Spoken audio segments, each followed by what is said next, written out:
Donald Trump is elected the next US president. As a non-American, what are you thinking?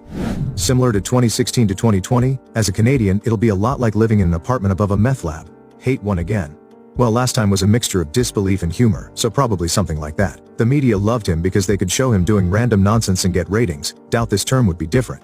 World War III. I'll be disappointed, but life will go on. I think Ukraine is doomed, and Estonia is next on Putin's hit list. Trump won't do a goddamn thing about it, and NATO just isn't powerful enough to take on Russia.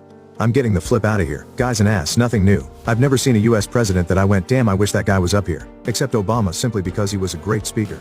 I didn't really agree with a lot of his policies, but it was a nice stretch of calm. I'd vote Trump. Everything the Harris side does is fake and only in their interests. Everything they accuse Trump of going to do, they're doing themselves.